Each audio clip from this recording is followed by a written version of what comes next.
Olympian Mellisa Hollingsworth visited the Legoff School in Cold Lake First Nations to share her experience with the students. The Canadian athlete was looking for gold on home soil at the Vancouver Olympics, but finished a disappointing 5th. However, as Clayton Brown explains, she's passing along an important message. Mellisa Hollingsworth was ranked #1 in the world in the women's skeleton event going into the Vancouver Olympics. But most Canadians likely remember her tearful apology after completely missing the podium. The way that I can describe what I felt was absolute heartbreak and devastation.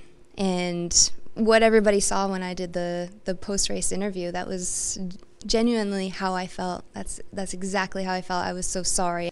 But Hollingsworth learned a valuable lesson from her experiences. And Tuesday, she was at the Legoff School sharing that lesson with students from Cold Lake First Nations. I feel that I've got a great message to share with the kids about facing fears and taking risks and coming back after, so-called failure. It was really awesome for her to take time out of her schedule to come out, give us a speech and tell what it's like to be in skeleton. I might get old from myself and some of the older athletes of our First Nation, and we thought we would bring in people that could also present the same kind of presentation that our kids are looking for and they need. Metchewais says it's important for the youth to understand that even though they may stumble and fall in life, they need to pick themselves up and carry on. And the biggest thing we sell at Cold Lake First Nations is hope. And these kids need to know that there's hope out there for you. And college education or university or sport can help you with that. I think it's an experience anyone can relate to of when you feel like you've failed, of how it builds your character. And it's learning those qualities as a person to pick yourself up after you've fallen down. In Cold Lake First Nations, Clayton Brown, Newcap News. Funds are rolling in for 2 local communities to help with upcoming Canada Day celebrations. MP Leon Benoit announced $4,000 for Lloydminster and $2,000 for Vermilion to assist with Celebrate Canada festivities. Those specific celebrations run from June 21st to July 1st. The goal is to help Canadians appreciate Canada's diversity by honoring people, places, symbols, and outstanding achievements. Benoit says most of the funding is used to support Canada Day events. It's not what you'd expect from a blood drive, but 2 lifelong blood donors discovered they had something special in common. Kathy Lee tells us what big milestone actually got them talking in the first place. The number 50 is a cause for many celebrations, but how about donating blood for the 50th time? I started donating blood to save lives. They were set up there and they were talking about how they wanted women who had birthed within the last year to donate blood. So that's what got me started. While giving blood next to each other, Celine Kiltow and Darlene Major found out they had a lot more in common. We were sitting and waiting to have our testing done, and when she heard that I was donating for the 50th time, she says, "Oh, so am I." She goes, "I brought a cake. You'll have to stay for the cake too." So, yeah, we became partners in crime, I guess. Which both ladies thought was an impressive milestone that deserved a piece of cake. Yeah, I went all out, and Sophie's donated it. Oh, isn't that nice?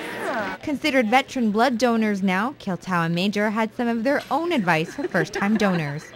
Don't be scared. There's a lot worse things. And you could be saving a child, you could be saving a mom, you could be saving someone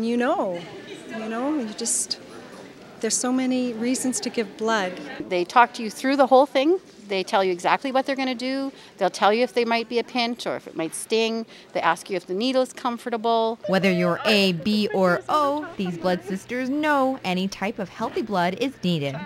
If you've missed out on donating blood this time around, don't worry, because the Canadian Blood Services will be back in Lloydminster on September 7th, and you can bet Darlene and Celine will be there too. Kathy Lee, Newcap News. Well, a few gifted junior high students have been cleared for takeoff. The youngsters are learning math concepts by using a state-of-the-art flight simulator program. In this week's Beyond the Classroom, Jack Haskins takes a look at the Lloydminster Public Schools advanced math program. Are we good to go, guys? Jim Barry is the advanced math teacher for E.S. Laird and Bishop Lloyd. He came up with the idea of incorporating a flight simulation program into his curriculum. I thought what a neat way of showing the math concepts that I actually teach during the course of the year, that this could apply to learning the physics of flight, how airplanes fly, aerodynamics, etc. To some, it might look like these kids are just playing a video game, but Barry thinks differently. I guess that's the fun part. It almost looks like a video game, but if you take a look at the screens and you take a look at a lot of the functions that they have to be able to control, there is a tremendous amount of math that is involved in actually flying a plane and to be able to keep it airborne. By keeping the content challenging but adding a fun twist, the program has these students interested in pursuing math into the future. We haven't discovered everything there is about math, so there's always, you can always get credit for discovering something else instead of like, you can't go around in Canada and say, oh, I discovered Canada, but you can discover new theorems in math. Barry is looking to incorporate the fascinating science behind Formula One cars into his curriculum in the near future. Jack Haskins, Newcap News. This profile is proudly sponsored by Lakeland College. Whether you want to earn a degree, diploma, or certificate, Lakeland College can help you achieve your educational goals. Spending time outdoors and soaking up the warmer weather is something we all look forward to. Keeping hydrated helps the body function properly and adds to the enjoyment of time spent outside on those hot summer days. In this week's Health Minute, Shauna Roshik has more to help you and your family enjoy the heat. The warmth of the sun feels nice on the skin, but as outside temperatures rise, the body does too. Feeling thirsty is a warning sign that you are already dehydrated and need to get water into your system. If you drink a lot in the morning, you're set for the day. You don't have to worry about throughout the day getting that glass of water. Also, always carry a water bottle. It's accessible and you'll be able to sip throughout the day. Our body is made up of 75% water, and drinking lots of it, especially on hotter days, will keep our internal temperature regulated. Adequate amount of fluid in the body keeps the body temperature cooler. So the more water you drink, the more fluids in the body, the more you sweat, and as you know, sweat cools the body. Keeping your body well hydrated with water will help prevent with tiredness and dizziness, but during the summer months, it will also help keep you out of this place.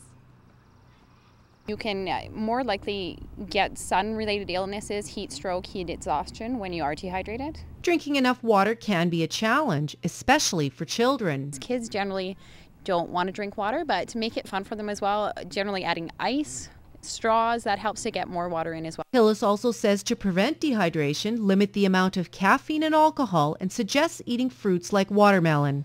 With this week's Health Minute, I'm Shauna Roshik. The Health Minute is brought to you by Dr. Scott Poxon. Your eyes deserve an optometrist. Here for your eye health. Dr. Poxon, your optometrist for your busy life.